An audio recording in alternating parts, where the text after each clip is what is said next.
Ready? Hello hi नमस्कार श्रोते आणि प्रेक्षक हो, मी आरजे कोमल तुमच्या सगळ्यांचं स्वागत करते. तुम्ही ऐकत आहात आचार्य 90 FM युअर ओन रेडिओ. श्रोते हो, आचार्य 90 FM च्या माध्यमातून नवरात्र विशेष उपक्रम सुरू आहे आणि गेले 5 ते 6 दिवस आपण नवरात्रीचा उत्सव, नवरात्रीचा जागर करत आहोत, देवी आईकडे प्रार्थना करत आहोत. आणि मला असं वाटतं की प्रत्येक स्त्रीमध्ये एक देवीचं रूप दडलेलं असतं. ते वेगवेगळ्या रूपांमध्ये आपल्याला भेटत असतं आणि मिळत असतं. आपण खरं तर प्रत्येक स्त्रीमध्ये आई मातेचं आपल्याला दर्शन हे होत असतं.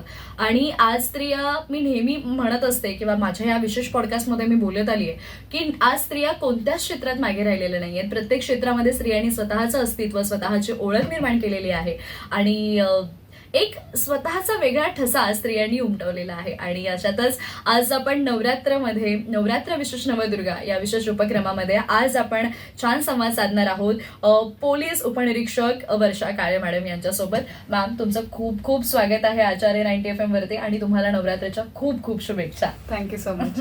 सर्वप्रथम सर्व प्रेक्षकांना माझे मनपूर्वक आभार. आणि मॅडम तुमचं सुद्धा की तुम्ही मला इथे इन्व्हाइट केलं. नवरात्री चालू आहे त्याच्या सर्वांना मी शुभेच्छा देते आणि येस, मी खूप आनंदी आहे तिथे येऊन. तर आपण स्टार्ट करूया. नक्कीच नक्कीच नक्कीच. तर येस, मॅडम बद्दल सांगायचं झालं तर 5 वर्ष झालं त्या पोलीस खात्यामध्ये काम करतायत. पहिली पोस्टिंग नवी मुंबई आयुक्तालयामधील नेरूळ पोलीस ठाण्यामध्ये झाली, त्यानंतर 2023 मध्ये खारघर आणि सध्या आता त्या प्रबाळे पोलीस स्टेशनला कार्यरत आहेत. खरं तर एक महिला पोलीस म्हटलं की एक वेगळी अशी एक कणखर आणि अशी एक वाघीण जिला म्हटलं जातं की महिला पोलीस, अशी एक वेगळी प्रतिकृती आणि एक असं वेगळी इमेज उभी राहते. तर आज त्यांच्यासोबतच त्यांच्या या क्षेत्राविषयी अधिक माहिती जाणून घेणार आहोत. त्यांची या क्षेत्रामध्ये कशी काय वाटचाल सुरू आहे याविषयी बऱ्याच गोष्टी जाणून घेणार आहोत. आजपर्यंत त्यांना आलेले वेगवेगळे अनुभव सुद्धा आपल्याला ऐकायला मिळणार आहेत. तर मॅडम, सुरुवात करूयात. मला सांगा, आज महिला पोलीस म्हणून खरं तर नवरात्र सुरू आहे आणि या नवरात्रीत सुद्धा तुम्ही आम्हाला वेळ दिलाय. खरं तर त्याच्यासाठी खूप थँक्यू. कारण नवरात्र म्हटलं की किंवा कोणतेही फेस्टिवल असू दे, पोलिसांना फेस्टिवल्स किंवा काही नाहीयेच, फॅमिली टाइम किंवा जे काही सण उत्सव आहेत ते काही नसतात. तसं तुम्ही हे मिस करताय का सध्या? मिस करतोय म्हणजे आता कुठेतरी थोडी थोडी सवय होत जाते आपल्याला. जेव्हा अगदीच नवीन असतो कुठल्या फील्डमध्ये तर तिथलं सर्व काही वातावरण, तिथली सिस्टीम, कामाचं स्वरूप सगळे जाणून घेण्यासाठी आपल्याला वेळ लागतो आणि थोडंसं टफ जातं. पण कालांतराने आपण ते समजून घेतो की आता हे असंच आहे, आपल्याला नाही मिळणार आहे सुट्टी. तर कुठलंही फेस्टिवल असेल तर आमची डबल ड्युटी लागतेच. त्यामुळे ते आता माहिती झालेलं आहे की आपल्याला सुट्टी मिळणार नाही. नक्कीच मिस करतोच आम्ही, कारण कुठलाही फेस्टिवल म्हटल्यानंतर फॅमिलीसोबत टाइम स्पेंड करायचा आहे हे कोणाला नको आहे. आणि ते कुठेतरी सर्वच पोलीस खात्यातली सर्वच म्हणजे कर्मचारी, अधिकारी वर्ग सर्वजणच खूप मिस करतात, ते मात्र नक्की आहे. विशेष करून महिलांचं मला हे वाटतं, कारण घर आणि एकंदरीत सण उत्सव म्हटलं की महिलांची जी काही लगबग असते किंवा तो उत्साह असतो एक प्रत्येक स्त्रीमध्ये, घरातील कर्त्या स्त्रीमध्ये असतो, तर ते कुठेतरी नक्कीच तुम्ही मिस करता. आणि मला तर खरं तर खूप आनंद होतोय श्रोत्यांना आणि प्रेक्षकांना सांगायला की आपण खूप नशीबवान आहोत की आज अनेक पोलीस महिला असतील किंवा पोलीस पुरुष वर्ग असतील जे कोणत्याही प्रकारची वेळ न पाहता, कुठल्याही प्रकारचा सण उत्सव न पाहता, आपल्या स्वतःच्या सगळ्या गोष्टी बाजूला ठेवून केवळ आपल्यासाठी, आपल्या आनंदासाठी ते उभे आहेत, दिवस रात्र आपली सेवा करतायत. तर त्यामुळे खरंच पोलीस वर्गाला सलाम आहे, हा समजतं. मॅडम, मुलाखतीला सुरुवात करतानाच मला पहिला प्रश्न असा होता की तुम्हाला असं का वाटलं की आपण पोलीस खात्यात जावं किंवा पोलीस व्हावं किंवा काय? ओके, आता हा प्रश्न बऱ्याच म्हणजे पोलीस फील्डमध्ये जे रुजू आहेत त्यांना विचारल्यानंतर बऱ्याच जणांचं असतं की त्यांचं स्वप्न होतं आधीपासून की त्यांना वर्दी घालायची आहे किंवा पोलीस खात्यात यायचं आहे. त्यांना कोणीतरी नातेवाईकांमध्ये आहे किंवा कुठला तरी पिक्चर बघितलाय आणि त्यांना मोटिवेट झाले की मला युनिफॉर्म सर्व्हिसमध्ये यायचं आहे. मात्र माझ्या बाबतीत तसं काही नव्हतं. माझं जेव्हा ग्रॅज्युएशन पूर्ण झालं BBA मध्ये, तर तेव्हा विषय होता की नेक्स्ट ग्रॅज्युएशन कम्प्लीट झालं म्हणजे एक तर आपल्याला जॉब करायचे किंवा फर्दर काहीतरी आपल्याला एज्युकेशन मध्ये कम्प्लीट करायचं आहे. तर त्यावेळी माझ्या मोठ्या भावाचं MBA कम्प्लीट झालं होतं. तर आता ग्रॅज्युएशन झालं, पुढे काय, हा जेव्हा डिस्कशन घरी चालू होतं कुठल्या फील्डमध्ये करायला पाहिजे काय, तर तेव्हा माझ्या भावाचा एक मित्र आहे, तर तो PSI झालेला होता त्यावेळी. तर आमच्या घरामध्ये कोणीही गव्हर्नमेंट सर्व्हिसमध्ये कोणीच नाहीये, तर त्यामुळे ह्या क्षेत्राची काही माहितीच नव्हती. परंतु भावाचा मित्र MPSC परीक्षे थ्रू उत्तीर्ण झाला आणि PSI झालं होतं. ते भावाने तेवढंच एक मला सांगितलं की MPSC तू करशील का? म्हटलं MPSC काय मला माहितीच नाहीये. तर तेव्हा की त्याने सांगितलं की तू गव्हर्नमेंट जॉब तू व्यवस्थित करू शकशील. आणि गव्हर्नमेंट जॉब सरकारी नोकरी असेल तर एक फ्युचर ब्राईट आहे आणि सिक्युरिटी असणार आहे. आणि IT क्षेत्रात प्रायव्हेटमध्ये तू करू शकणार नाही, टार्गेट वगैरे कम्प्लीट हे होणार नाही, तर तू याच्यासाठी जा, गव्हर्नमेंट एक्झाम दे तू. मग त्यानंतर मी वडिलांना विचारलं की आता गव्हर्नमेंट सेक्टर म्हटल्यानंतर बँकिंग आलं आणि MPSC स्पर्धा परीक्षा हे आल्या, तर मी नेमकं कुठलं चूज करू ते कन्फ्युजन चालू होतं. तर माझ्या वडिलांनी एक शब्द टाकला मला, म्हणे की मला वाटतं माझ्या मुलींनी ऍडव्हेंचरस जॉब करावा. वा, मग त्याच क्षणी माझ्या डोक्यात आलं ऍडव्हेंचरस जॉब म्हणजे ते बँकमध्ये बसून तर असणार होणार नाही. नाही. तर चला आपण MPSC तयारी करूया म्हणून सुरुवात केली आणि PSIच्या तयारीला लागली. आणि मॅडम फर्स्ट अटेम्प्ट मध्ये म्हणजे 2016 पासून मी तयारी स्टार्ट केली. 2017ला माझा फर्स्ट अटेम्प्ट होता आणि फर्स्ट अटेम्प्ट मध्ये माझं सिलेक्शन झालेलं आहे. वा, क्या बात आहे. बरं, म्हणजे ह्या जी काही परीक्षा वगैरे असते ती तुम्ही दिलीत आणि त्याच्यानंतर मग ती तुमची पुढची जर्नी. पण या सगळ्यासाठी जी काही तयारी, म्हणजे एकतर अचानकपणे हे कळलंय आपल्याला आता की आता मला या फील्डमध्ये जायचंय आणि त्यामुळे आपल्याला ही गोष्ट ऍब्झॉर्ब करायला आणि त्यानुसार तयारी करायला साधारण ऍटलिस्ट 2 वर्ष 3 वर्ष तरी लागतात. पण तुम्ही विदिन 1 इयर जे काही हे तुम्ही अचीव्ह केलं. मग तुम्ही मनाची तयारी कशी केली होती आणि त्याच्या व्यतिरिक्त फिजिकल फिटनेस सुद्धा खूप जास्त मॅटर करतो, तर त्याची तयारी तुम्ही कशी केलीत मग? आता जेव्हा ठरलंच की आता MPSC करायचं आहे आपल्याला आणि पुण्यामध्ये गेलो, जसं की आपल्याला माहिती आहे पुणे माहेरघर आहे आणि स्पर्धा परीक्षेची तयारी करणारे विद्यार्थी तिथे असतातच. काही क्लासेस जॉईन केले मी आणि सेल्फ स्टडी सुरू केला. मला तेव्हा एक समजलं की विद्यार्थी वर्ग एवढे क्लासमध्ये बसल्यानंतर कळालं की काही मुलं जे 4-4, 5-5 वर्षापासून पण तयारी करत आहेत आणि काही मुलं अशी पण आहेत जी फर्स्ट अटेम्प्ट मध्येच त्यांचं सिलेक्शन झालेलं आहे. तर जर आपल्याला पोस्ट काढायचे ह्याच इंटेन्शननी प्रत्येक विद्यार्थी अभ्यास करत असतो, तर ते आपण लेट न करता किती लवकर आपण लवकर बाहेर पडू ह्या कॉम्पिटिशन मधून, ते एक टार्गेट डोक्यासमोर होतं, माझ्या डोळ्यामध्ये होतं. आणि त्यावेळेस मी फक्त स्मार्ट स्टडी कसा करता येईल, कारण की याच्यात आपल्याला जास्त वेळ घालायचा नाही आणि आपल्याला माहिती आहे हा नवदुर्गा स्पेशल, महिला स्पेशल आहे, तर ते पण एक फॅक्टर येऊन जातो की मुलीला किती दिवस एक ठराविक टाइम स्पॅन असतो की एवढ्या वर्षामध्ये करायचं. जरी स्टार्टिंगला घरचे कोणी बोलत नाहीत, पण जसं वेळ जातो तसं समाजाकडे बघून लोक बोलतात, तर आपल्याला टाइम कमी होत असतं. तर ते डोक्यामध्ये होतं की आपल्याला होईल तेवढं लवकर इथून बाहेर निघायचं आणि आपल्याला पद मिळवायचं आहे. तर मॅडम तेच, जे सिली मिस्टेक न होऊ देणं, एक्झॅक्ट पास होण्यासाठी कुठल्या गोष्टी लागतात, स्मार्ट स्टडी करणं, सिलेबसला टिकूनच धरून अभ्यास करणं किंवा प्रिव्हियस इयर क्वेश्चन पेपर आहेत वारंवार त्याचं अनालिसिस कसं करणं, ते करून स्मार्ट स्टडीचा प्लॅन केला आणि अभ्यासाला सुरुवात केली. प्री पास झाले, त्याच्यानंतर मेन्सचा टप्पा आला. तर मेन्सच्या वेळेस पण जेव्हा मी क्लासेस काही जॉईन केले, तर तेव्हा मला समजलं की इथे सुद्धा वारंवार 2-3 वेळा मेन्स एक्झाम दिलेल्या मुलं मुली कॉम्पिटिशन मध्ये तरी सुद्धा त्यांचे 1-1 मार्काने गेलेले आपण ऐकतो, 0.5 ने पण पोस्ट जातात. तर मेन्सचं पण वारंवार दिलेल्या मुली होत्या. तर पण माझ्या डोक्यात म्हणजे मला असं वाटतं की जेव्हा आपण कॉन्फिडंट असतो आणि आपल्या डोक्यामध्ये डाऊट कुठलाच नसून करायचंच आहे, तेव्हा आपली पूर्ण बॉडी जी आहे ना पॉझिटिव्हली काम करायला सुरुवात करते. एक्झॅक्टली. तर त्यावेळेस केलं आणि विचार नाही केला की माझ्या शेजारी जी बसलेली मुलगी आहे तिने 3दा मेन्स दिलेली आहे, तिला पाठ आहेत गोष्टी आणि मी नव्याने ते पुस्तक उघडते आणि सिलेबसला मी हात घालते. तर तो विचार न करता मी पहिल्यांदाच करते, पण first attempt is the best attempt हेच डोक्यात ठेवून दिलं होतं आणि अभ्यास केला. मेन्सचा म्हणजे पहिला अटेम्प्ट असून सुद्धा लीड भेटली चांगली. आणि जसं तुम्ही फिटनेसचं विचारलं की इथे आल्यानंतर फिटनेस पण लागतो पोलीस क्षेत्रात येण्यासाठी, तर त्यासाठी तर कंटिन्यू आपण लायब्ररीमधून प्री आणि मेन्स क्लिअर करण्यासाठी अभ्यास केलेला आहे. तर कंटिन्यू आपण अभ्यासात असतो, त्यामुळे आपण लायब्ररीमध्ये चेअरवर बसून असतो, कुठली फिजिकल ऍक्टिव्हिटी आपली नसते.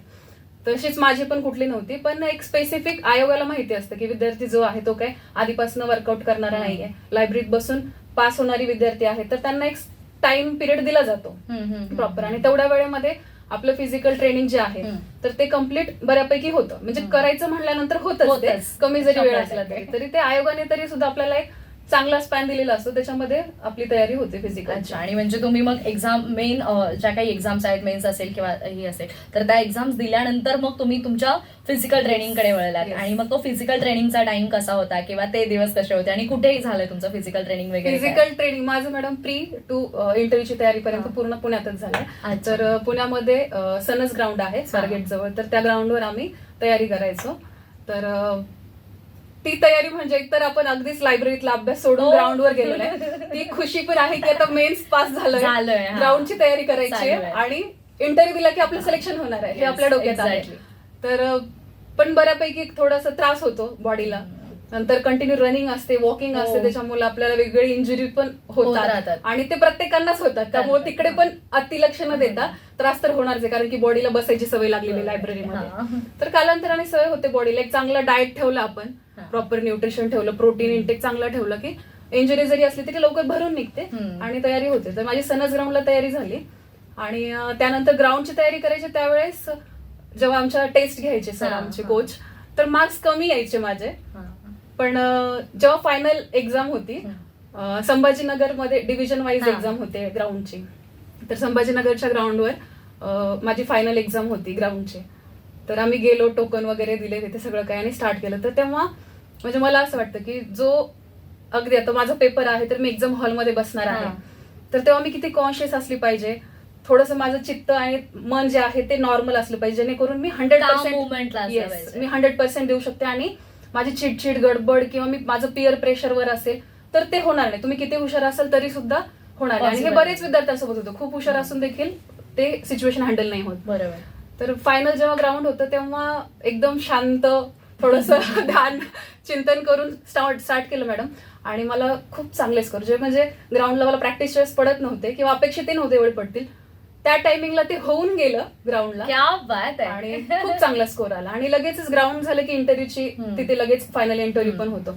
थोडा वेळ देतात आपल्याला चेंज करण्यासाठी आणि लगेच इंटरव्ह्यू स्टार्ट होतो आपला.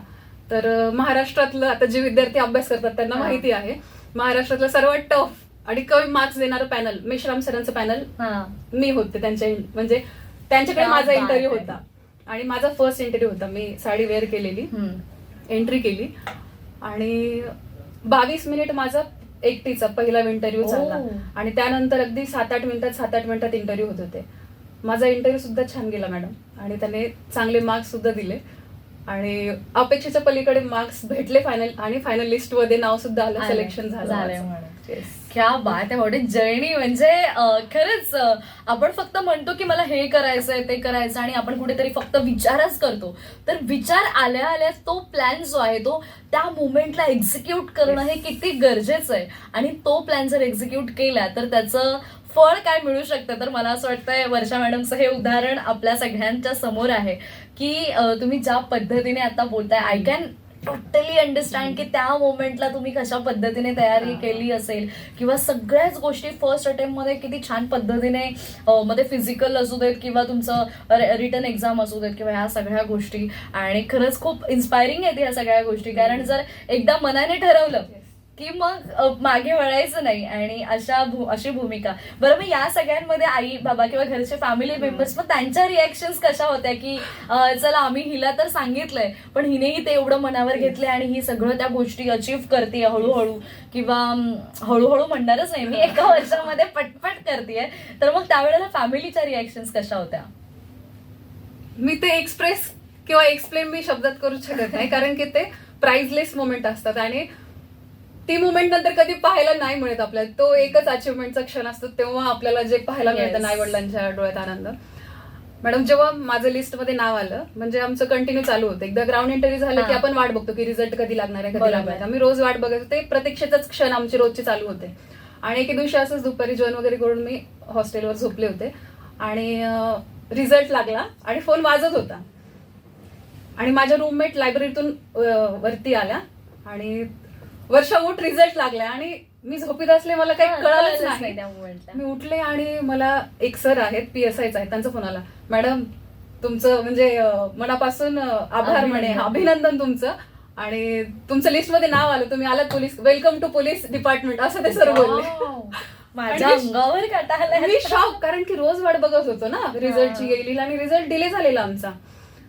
मी शॉक, मला काही समजेना. आणि मला असं झालं की मला नाव बघू द्या आधी लिस्ट मध्ये आहे का, तेव्हा माझी खात्री पटेल.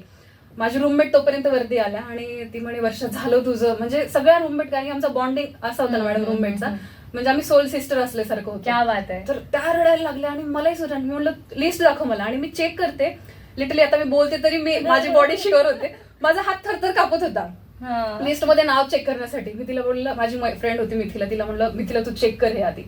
तिने चेक केलं आणि जेव्हा मला नाव दिसलं माझं, एक बेस्ट मुवमेंट. माझ्या वडिलांना मी फोन केला, म्हणलं माझ्या वडिलांना मी दादा म्हणते, म्हणलं दादा मी पास झाले, PSI झाले. माझे पप्पा फक्त रडत होते आणि म्हणे, अभिनंदन, तुला ज्या कामासाठी पाठवलं होतं ते काम तू सफल केलंस, एवढं बोलले. आणि म्हणजे आम्ही बोलतच नव्हतो, तेवढंच त्यांनी बोलले आणि फक्त मी इकडनं रडत होते, वडील तिकडनं रडत होते. तर बेस्ट मोमेंट होता तो माझ्या लाईफ मधला आतापर्यंतचा. लक्षात राहणार रक्षण होता तो, की आई वडील आपल्याला पाठवतात अभ्यासासाठी, बरेच विद्यार्थी करतात, ज्यांचा रिझल्ट येत नाही त्यांना मी असं म्हणणार नाही की ते टाइमपास करतात किंवा सिरियस स्टुडंट्स नसतात. नाही, खूप सिरियसली स्टडी करणारे, अगदी त्यांना तोंडावरच तुम्ही प्रश्न विचारा, तोंडावर उत्तर असतात, एवढे विद्यार्थी आहेत. कुठेतरी आपण म्हणतो थोडा लक फॅक्टरी असतो, तेही मी मानेल, 1% का असे ना तो असतो. काही मुलांचं होत नाही, पण मग ते पण त्या प्रेशरमध्ये असतात, आई वडील पण असतात. परंतु माझ्या केसमध्ये आई वडिलांनी पण विश्वास टाकला, पुण्याला पाठवलं, शिकायला ठेवलं, पैसे पुरवले, सगळ्या गोष्टी म्हणेल तेव्हा पुरवल्या. आणि माझं देखील म्हणजे त्यांना रिझल्ट पण मिळाला, ज्या कामासाठी पाठवलं ते सार्थक केलं. ते वडिलांनी जे बोलले, म्हणजे मेहनतीचं आणि कष्टाचं फळ मिळालं. आणि ऑफकोर्स आपण ज्या वेळेला एवढी मेहनत करतो, एवढे कष्ट घेतो आणि त्याच्यानंतर जी फलप्राप्ती आपल्याला होते, म्हणजे ती खरंच वाखणण्याजोगी असते. आणि मी विशेष करून तुमच्या आई वडिलांचं याच्यामध्ये कौतुक करेन, की बऱ्याच वेळेला मुलांना खूप काही करायची इच्छा असते, पण ज्या वेळेला मला असं वाटतं फॅमिलीचा सपोर्ट आपल्याला मिळतो किंवा फॅमिली म्हणते की हा तू कर, आम्ही तुझ्या सोबत आहोत, केवळ हे शब्द सुद्धा मुलांना पुढे जायला खूप प्रेरित करतात. आणि मला असं वाटतंय you are the luckiest girl, की फॅमिलीचा सपोर्टही तितका स्ट्रॉंग तुम्हाला म्हणजे मिळालेला आहे. आणि क्या बात आहे, टचवूड तो असाच राहू दे. तर श्रोते हो, आज आपण नवदुर्गा विशेष नवरात्र विशेष नवदुर्गा या विशेष मुलाखतीमध्ये आपण पोलीस उपनिरीक्षक वर्षा काळे मॅडम यांच्यासोबत छान दिलखुलास संवाद साधत आहोत. आतापर्यंतची त्यांची जर्नी जी आपण ऐकली, खरंच माझ्या अंगावरती शहारा आला, की एखादी मुलगी किंवा तिचे वडील किंवा तिचे कुटुंबीय ठरवतात की तू काहीतरी ऍडव्हेंचरस करून दाखव, तू काहीतरी वेगळं करून दाखव, आणि ती मुलगी मनात ती गोष्ट आहे ती पक्की ठरवते आणि पुढे येऊन कष्ट करून आपल्याला हवं असणारी गोष्ट जी आहे ते आपलं ध्येय, आपलं गोल अचीव्ह करते. ही आतापर्यंतची त्यांची जर्नी राहिलेली आहे. परंतु अर्थात पोलीस म्हणून रुजू झाल्यानंतर त्यांना कसे अनुभव आलेत किंवा महिला पोलीस म्हणून कार्यरत असताना त्यांचे काय अनुभव आहेत, या सगळ्या गोष्टी आपण पुढे जाणून घेऊयात. पण तुम्ही मात्र कुठेही जाऊ नका, ऐकत रहा Acharya 90 FM, your own radio. Acharya 90 FM.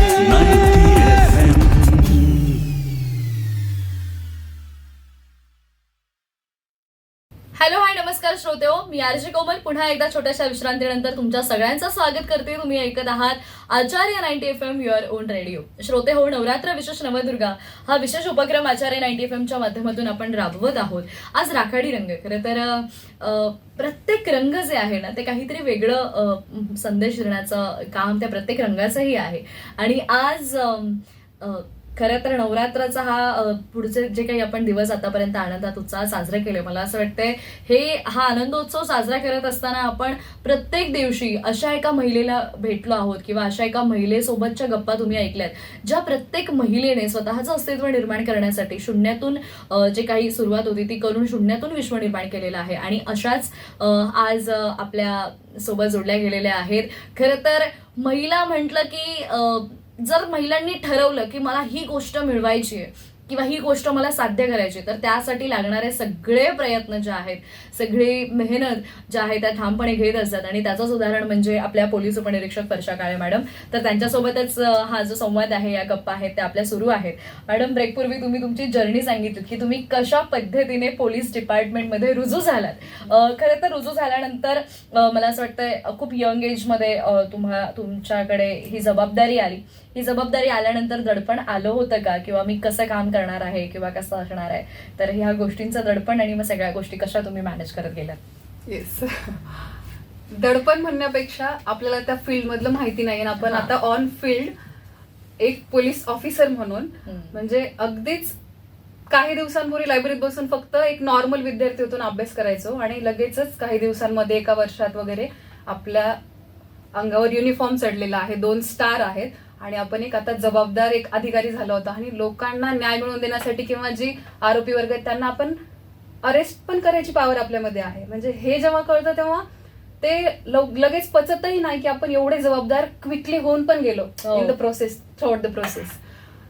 आता जेव्हा ट्रेनिंग आमची होते नाशिकमध्ये, महाराष्ट्र पोलीस अकॅडमी आहे, तिथे ट्रेनिंग होते 1 वर्षाची. तर ट्रेनिंगमध्ये जवळपास आपल्या फिजिकल फिटनेसवर जास्त भर असतो. इंडोर असतात, अभ्यासाचं पण शिकवतात ते, पण शेवटी ऑन फील्ड आल्यानंतर प्रॅक्टिकली कसं काम चालतं पोलीस स्टेशनला ते पोलीस स्टेशनला आल्याशिवाय समजत नाही. माझी पहिली posting Navi Mumbai आयुक्तालयामध्ये Nerul police station येथे झाली. तेव्हा प्रोबेशन पिरियड असतो 1 वर्षाचा. तेव्हा मग बाकीचे जे अधिकारी आहेत पोलीस स्टेशनला डेला नाईटला किंवा पेट्रोलिंग आहे, कुठला एनसी कशी घ्यायची आहे, गुन्हा कसा दाखल करायचा, स्टेटमेंट अगदी बेसिक जबाब कसा घ्यायचा आहे, हे बेसिक पासून आपण त्या अधिकाऱ्याकडे जाऊन शिकत असतो की सर कसं करतायत त्यांची ड्युटी करताना, ते आपण शिकून घेत असतो. बरं, त्यावेळी जेव्हा आपल्याला चांगले अधिकारी लाभतात, कारण की शेवटी कुठल्याही फील्डमध्ये जा, तुमचे वरिष्ठ, तुमचे कलिग, तुमच्यासोबतचा हो. स्टाफ कसं आहे त्यावर खूप डिपेंड आहे की तुम्ही किती चांगले, म्हणजे तुमची मेंटॅलिटी कशी राहणार आहे त्या बरोबर. एन्व्हायरमेंटवर डिपेंड आहे. एक्झॅक्टली. तर नशिबाने मला चांगला स्टाफ लाभला, वरिष्ठ चांगले होते, तर बऱ्यापैकी काम शिकता आलं. परंतु मगाशी जसं म्हटलं तुम्ही की अगदी नवीन फील्डमध्ये आलोत आणि हे हो. बाकीच्या क्षेत्रापेक्षा खूप जास्त जबाबदारीचं काम असं मला वाटतं. बरोबर. तर तिथे असताना दडपण म्हणण्यापेक्षा थोडंसं ते सगळी काही सिस्टीम जाणून घ्यायला वेळ लागला. किंवा आपण गुन्हा दाखल करतो एखाद्या व्यक्तीवर, तर तो चुकीचा नाही दाखल झाला पाहिजे, त्याच्यासाठी आधी आपण तपास करतोय का की खरंच काय आहे. जरी महिला संदर्भात जरी असलं तरी आपल्याला आहेत की महिला आल्यानंतर तिचा जबाब आपल्याला तात्काळ तो गुन्हा दाखल करायचाच आहे, त्याच्यामध्ये डिले चालणार नाही. तरी सुद्धा त्यात थोडा जरी अजून अर्धा तास वेळ गेला तरी चालेल, पण तो योग्य गुन्हा दाखल होतोय का, ह्या गोष्टीचं थोडंसं सिरियसली विचार करून कामाचं स्वरूप आपल्याला कसं ठेवायचं. कारण प्रत्येक अधिकाऱ्यांची काम करण्याची पद्धत वेगळी असते.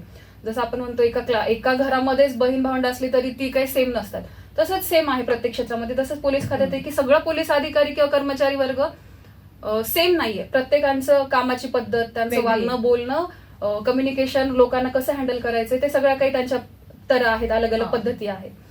तर मी ज्या पद्धतीने शिकले की कुठलाही व्यक्ती आल्यानंतर आधी मी त्याला नॉर्मल करते. कारण की कुठला व्यक्ती जर पोलीस स्टेशनला येतोय तर तो कुठल्या तरी त्रासानेच एंट्री केलेला आहे, तर त्याला आधी कसं नॉर्मलाइज करता येईल, शांत करता येईल, त्याच्यावर आरडाओरडा न करता. कारण की ऑलरेडी तो फ्रस्ट्रेट होऊनच आलेला असतो.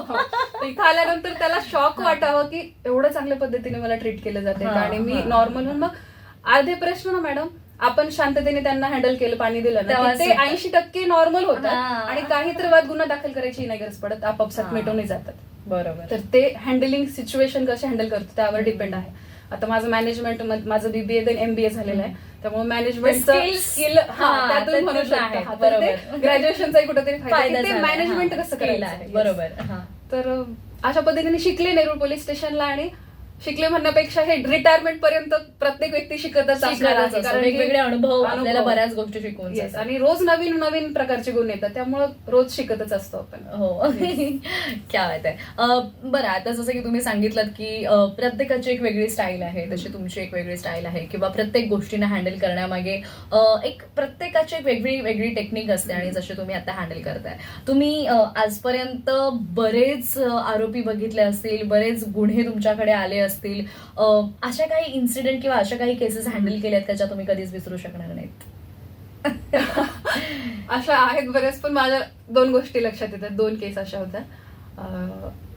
एक म्हणजे अल्पवयीन मुलीबाबत सांगते मी.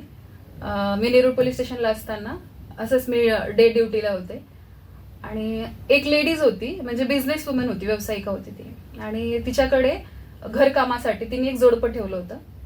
आणि म्हणजे अगदी त्यांचं लग्न झाल्यापासून ती घरातली त्यांच्याकडून कामही करून घ्यायची, पेमेंट त्याचं सगळं काही ती बघायची. नंतर त्या जोडप्याला एक मुलगी झाली, म्हणजे ती जी व्यावसायिका लेडी होती त्या लेडीजने त्या मुलीला अगदी लहानपणापासून पाहिलेलं आहे. आणि ती मुलगी तेव्हा 7वीला होती जेव्हा ही केस आहे नेरूळची. तर ती मुलगी 7वीला होती. तर ती जी लेडीज होती, तर जी ओनर, तर ती त्या मुलीला म्हणजे माझ्याकडे काम करतात आणि त्यांची मुलगी असं ट्रीट करत नव्हती. ती स्वतःच्या मुलीसारखंच सगळं काही, तिचं शिक्षण, एज्युकेशन सगळं काही बघायची. ती खूप चांगली लेडी होती ती. तर एके दिवशी ती जी मुलगी होती तर ती रडत होती रूम मध्ये खूप जोरजोरात. आणि त्यावेळेस तिची आई, म्हणजे ते दुसऱ्या राज्यातले होते, तिची आई नव्हती त्या मुलीची, तिचे वडील होते फक्त आणि ती मुलगी होती. तर ती एकदम रडायला लागली. तर ती जी लेडी म्हणलं बिझनेस वुमन, तिने विचारलं की बेटा काय झालं तुला, काय नाही. आणि त्यांचं बॉन्ड तेवढा त्या लेडीजने त्या मुलीसोबत चांगला ठेवल्यामुळे त्या मुलीनी डिटेल सांगितलं. त्या मुलीसोबत लैंगिक अत्याचार झाला होता स्वतःच्या वडिलांकडून. येस. तर ती लेडीज एकदम संतापली, कारण की मी म्हणल्यासारखं तिने नोकरासारखं ट्रीट केलं नव्हतं. ती फॅमिली मेंबर समजायची त्यांना. त्या मुलीला तिने विश्वासात घेतलं, सगळ्या गोष्टी चौकशी केल्या. आणि रिसेंट झालेली गोष्ट होती ती, म्हणजे अगदी तो डिटेक्टेडच होता तो गुन्हा. ती लेडीज घेऊन आली आधी त्याला कॉल केला पण तो फोन उचलत नव्हता, जो निघून गेला तर फोन बंद केला त्याने. मग ती लेडीज जी होती ती त्या छोट्या 7वीची ती मुलगी होती, तिला घेऊन पोलीस स्टेशनला आल्या. आणि तिथे तेव्हा मी एकटीच लेडी ऑफिसर होते नेरूळ पोलीस स्टेशनला. त्या आल्यानंतर विचारलं, लेडी ऑफिसर माझ्याकडे पाठवलं स्टाफने. मग मी त्यांच्याशी चौकशी केली, विचारलं तर सगळा प्रकार एकदम शॉक सुन्न करण्यासारखा होता की स्वतःचे वडील, आपण ऐकतो सोशल मीडियावर की स्वतःचा वडील स्वतःचे हे ते, पण जेव्हा आपल्या समोर ती केस येते ना तेव्हा अजून खूप जास्त त्रास होतो त्या गोष्टींचा. नंतर त्या मुलीला थोडंसं बसली. त्या मुलीशी मी आधी काहीच बोलले नाही.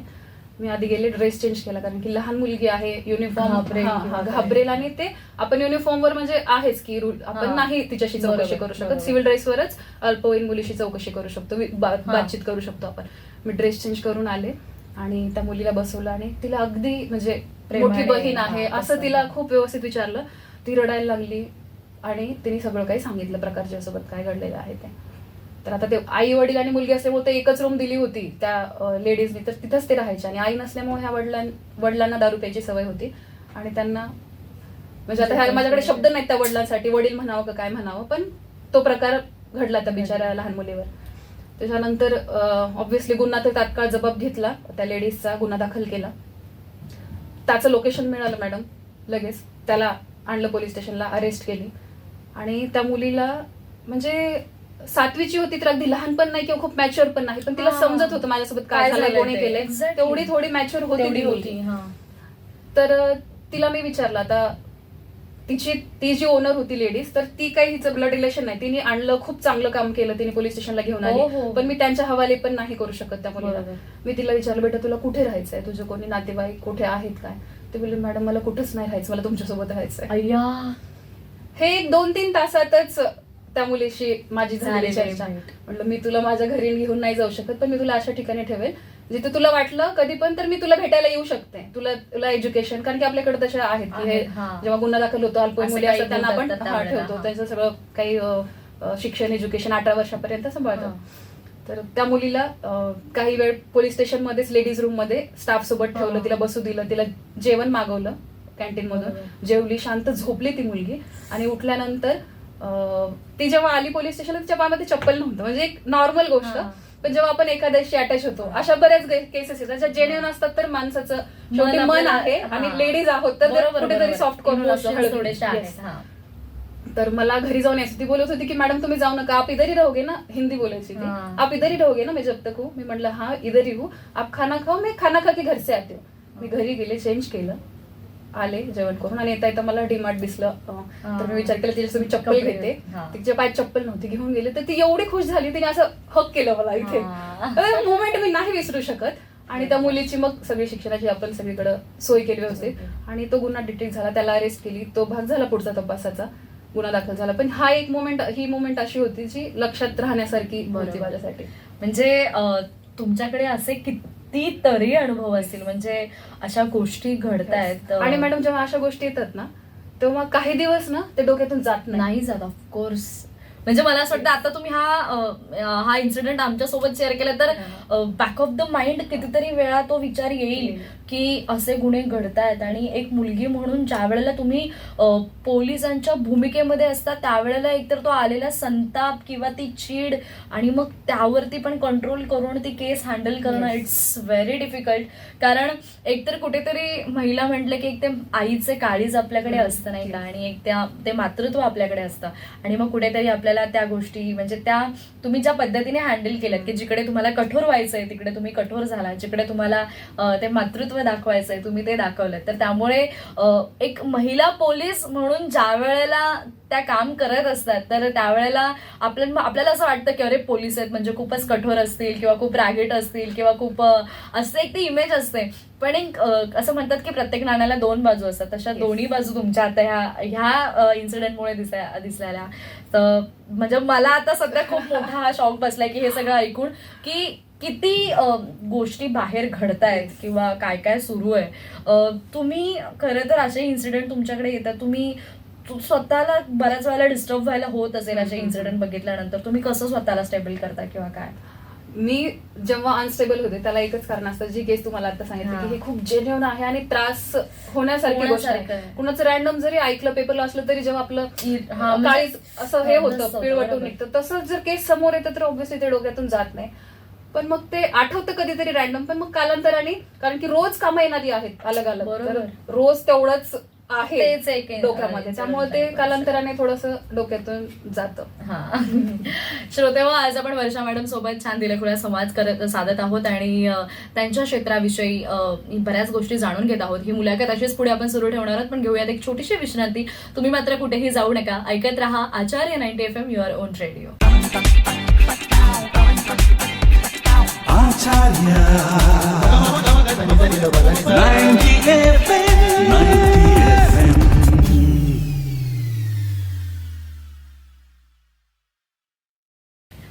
हॅलो, हाय, नमस्कार श्रोते हो, मी आरजे कोमल पुन्हा एकदा छोट्याशा विश्रांतीनंतर तुमच्या सगळ्यांचं स्वागत करते. तुम्ही ऐकताय आचार्य 90 FM, युअर ओन रेडिओ.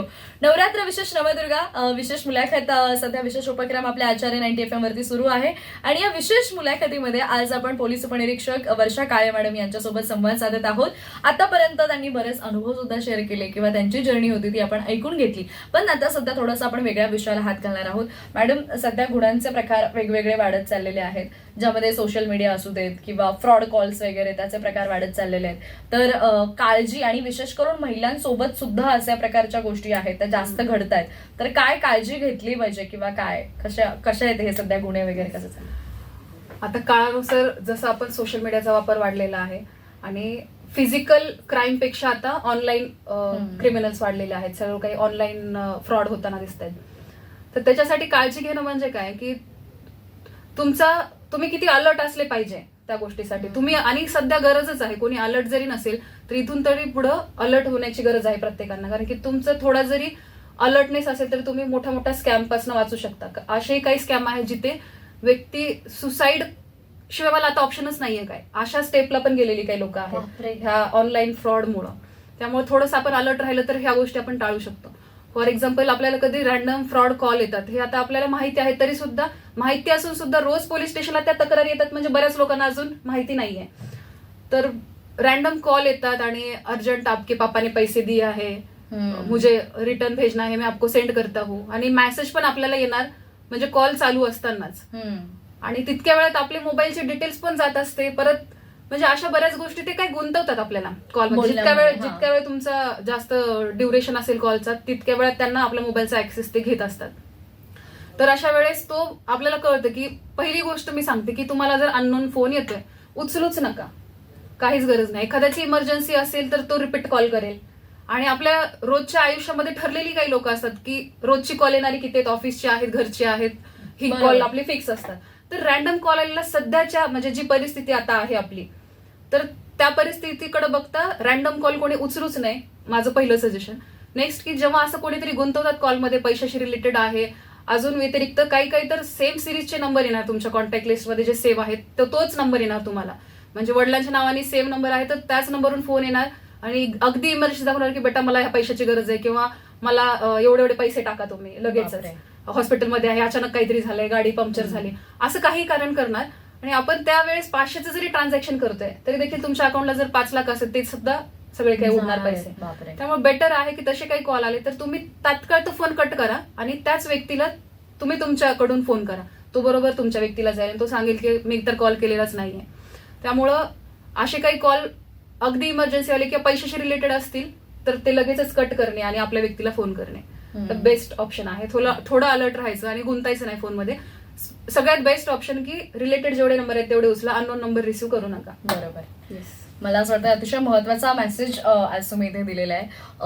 आपण बऱ्याच गप्पा गोष्टी मारतोय, परंतु प्रत्येक गोष्टीला एक वेळेची मर्यादा आहे. खरं तर ह्या गप्पा कधीच संपू नये असं वाटतंय मला, कारण बऱ्याच गोष्टींची माहिती आणि खूप ज्ञात असलेल्या अशा गोष्टी तुमच्याकडून आम्हाला इथे समजतात.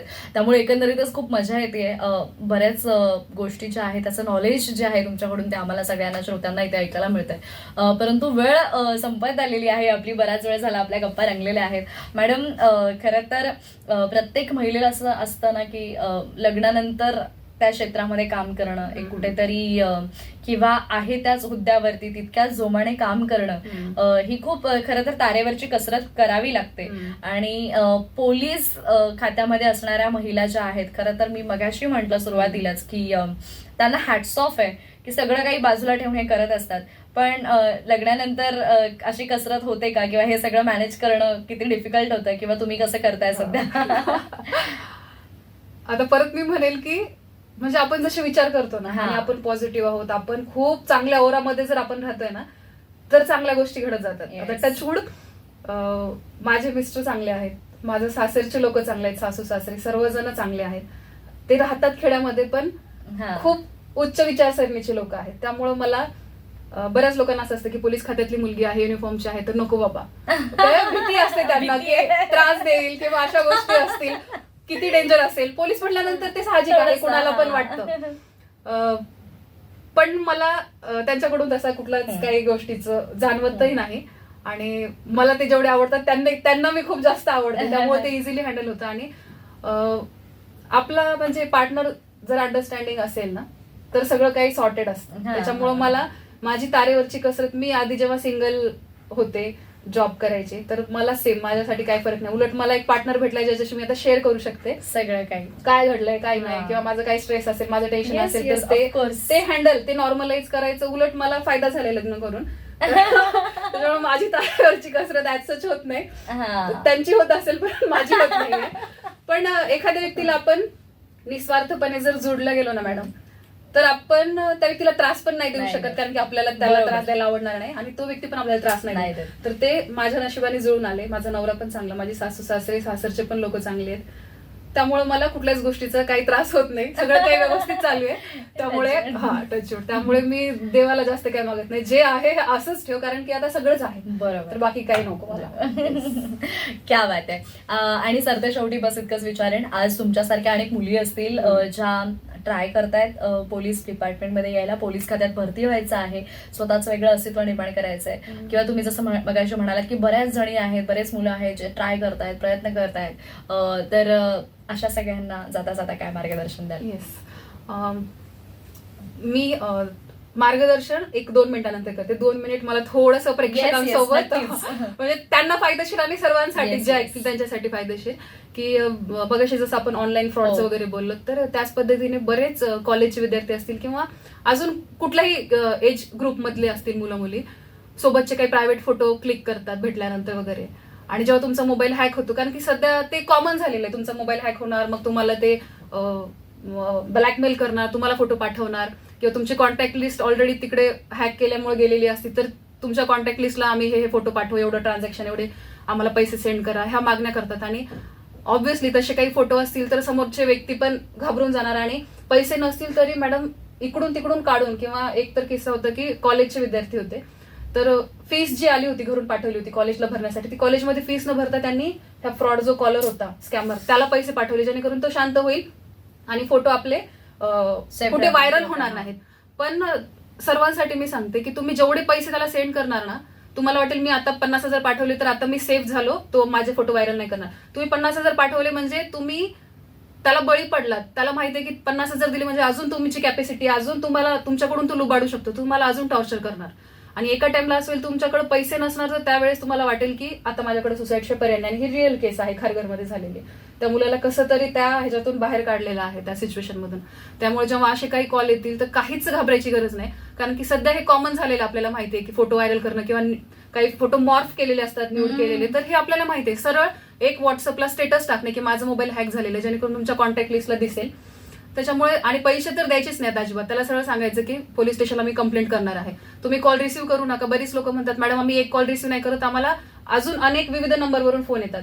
नका कॉल रिसिव्ह करू. एक कॉल रिसिव्ह करून तुम्ही बोलणार, प्रॉब्लेम वाढवण्यापेक्षा तुम्ही 4-5 दिवस जरी टाळलात ना, तर तो स्कॅमर तुम्हाला काही एकट्याला टार्गेट केलेलं नाही, त्याच्याकडे असे भरपूर टार्गेट ऑडियन्स आहे. तुम्ही त्याला जर रिस्पॉन्स नाही दिला ना, तो फोटो तुमचे कुठेच व्हायरल करत नाही. कारण की आजपर्यंत तरी तसं झालेलं नाही की पैशाची मागणी केली आणि व्हायरल करतो म्हणल्यानंतर व्हायरल केले नाही. ते तुम्हाला सोडतात. जेव्हा त्यांना कळतं ना तुमच्याकडून काय पैसा भेटणार नाही किंवा काही प्रॉफिट होणार नाही, ते तुम्हाला काहीच त्रास नाही करत. दुसरा कोणीतरी जो विक्टिम असेल एखादा, त्याला टार्गेट करतात आणि जो खूपच सॉफ्ट टार्गेट आहे तो पैसे देतून त्याला अजून ते टॉर्चर करतात, होईल तेवढे पैसे काढायची कोशिश करतात. त्यामुळे कुणासोबत जर असं घडलं तर अजिबात म्हणजे इग्नोरच करायचं, डायरेक्ट तुमचे फोटो कुठंच व्हायरल होणार नाही, फक्त एक व्हॉट्सअप स्टेटस ठेवणे आणि तो फोन न उचलणे हे बेस्ट ऑप्शन आहे. तुम्हाला काहीच त्रास होणार नाही याच्या पलीकडे. आणि अजून एक गोष्ट, जे आपण व्हॉट्सअपला डायरेक्ट व्हिडिओ कॉल येतात, तर अननोन नंबरचा व्हिडिओ कॉल आला तर उचलायचं नाही. ते जेंट्ससाठी पण लेडीजचे न्यूड कॉल यायचे आणि ब्लॅकमेल व्हायचं, पण लेडीजसाठी पण जेंट्सचे न्यूड कॉल येतात. त्यामुळं मी जसं म्हटलं, एकच त्याच्यासाठी की वर्ड म्हणजे काय, अननोन नंबर व्हिडिओ कॉल असो साधा कॉल असो रिसिव्ह न करणे हे बेस्ट ऑप्शन आहे.